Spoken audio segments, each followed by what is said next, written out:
This is Black History Month, and I wanted to kind of talk about something that's kind of impressed me over the last week and a half. There's a movie that many of you may have already seen called Hidden Figures. Anyone seen the movie yet? No. I would encourage every single one to go and see that movie. But before I see a movie, I usually like to read the book to see if I can get a different context. So I just finished reading the book. Literally, I finished it yesterday. And without telling the plot, the movie talks about, it does a tremendous, and the book does a tremendous job framing history. What we don't know about our own ancestors to me is amazing, absolutely amazing. So the book is really about, the story is about some 20 African American women, maybe even more, that dates back to the 1940s. And these women were mathematicians. And they were recruited largely to do computing. Did you know that before computers were actual people? See, I didn't know that. We think of computers as being machines, but their title was actually a computer. So what they would do, they would take the formulas from engineers, and it was their responsibility, to test the formulas and compute the figures that actually came out of those formulas. And they did this largely for the aeronautical space, when we were really refining flight paths and airplanes. But that's not what I wanted to talk about, because I didn't want to spill the beans for those of you that haven't seen the movie. But what was interesting is, even though that they had an incredibly important job, they were forced to go into what they call the West Wing. They kind of had to be segregated from the rest of the folks that were doing essentially the same job. There's this particular woman in the story named Katherine Johnson, who was so good at it, that when we were in the space travel age, John Glenn, the first American astronaut to go into space, refused to go until Katherine Johnson checked the numbers that were generated by the computer. Let's give her a hand. Refused to go up in space before those numbers were checked by her.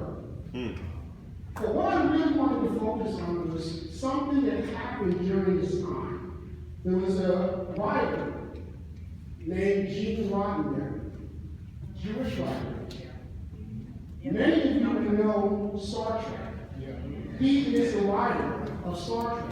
Now, Star Trek came out in 1966, so this is right in the midst of the space war with the Russians. He decided, having been a fighter pilot himself, that he didn't understand, knowing what was going on in Langley, which was these women and other women, the diversity that really existed with the work behind the work. He couldn't understand why people of color were not in the forefront. So if you ever look at the bridge in Star Trek, you'll see diversity. In fact, the lead communications officer, his name is Nakura. And he specifically named her that because it means freedom in Swahili. And her origin was, she was from the United States of Africa, a play on the United States of America. But he was intentional about having her be in a position of leadership on the bridge.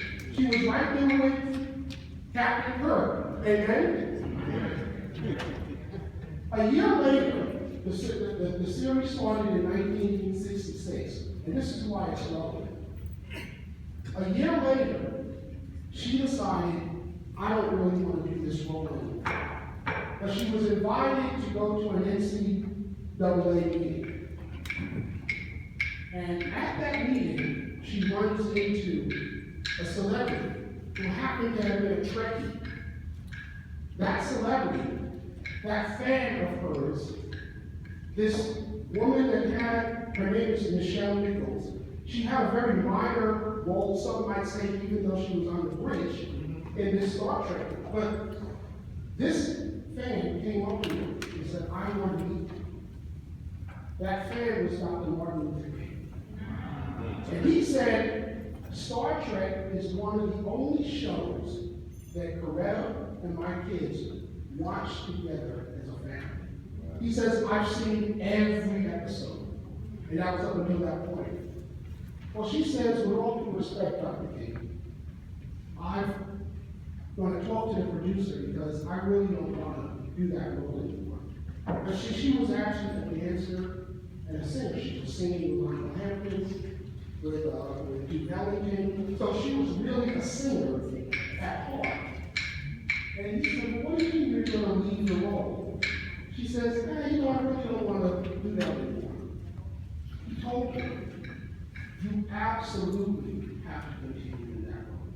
This is bigger than that. This is portraying to the rest of the world, particularly women and people of color, that they belong on the bridge. Amen? Amen? So she was really touched by that and said, okay, I'll give it some thought and I'll think about it. And ultimately, she decides to stay on the show. But there was a 10-year-old girl who was also watching Star Trek in 1966 and watched it religiously. She was a Trekkie. Her name was Mae Jemison, the first female astronaut to go into space. And she says to this day, the only reason why she was inspired to do that is because she saw her current on Star Trek. So you never know what influences our actions are having on young men and women that are watching this. We all stand on the shoulders of someone else, but that very example that you may think is minor can play a major role in being, inspiring somebody to be great. Dr. Jameson is a medical doctor. She's a physicist. She holds 9 doctorate degrees.